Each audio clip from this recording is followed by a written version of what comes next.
If you and your wife keep arguing about the same thing, I want you to guess what percentage of conflict within long-term relationships and marriages actually gets resolved.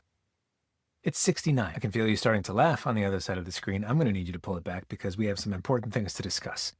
Okay, so this number, 69%, it comes from the Gottmans and the work that they do in researching relationships and marriages. And what they essentially discovered there is you're not crazy for arguing about the same stuff or disagreeing about the same things repeatedly over time. So if you don't feel like you get some level of closure or conclusion on every single conversation in which you guys disagree, then just give yourself a little grace, first off. And the second and more important thing that I need you to understand about that number and how it applies to your relationship is that it's time to detach from the circumstantial evidence that we keep pointing to and arguing back and forth over, and instead getting more intentional about the emotional undercurrent of what's really being talked about. Because yeah, you guys are going to disagree about stuff. You're two different people and you see things from different perspectives. That's fair and that's fine.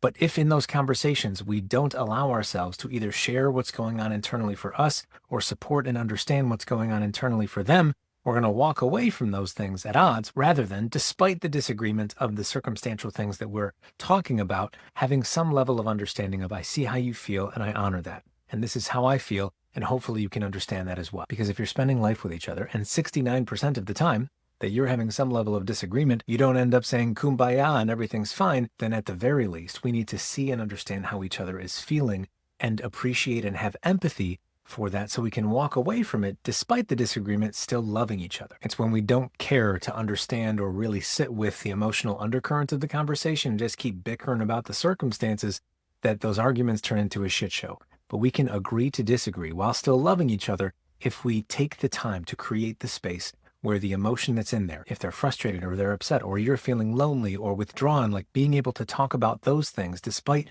not seeing eye to eye on every little detail is incredibly important. So do the work to get under the hood of those conversations and understand the heart of both her and yourself and be able to share those things. Okay?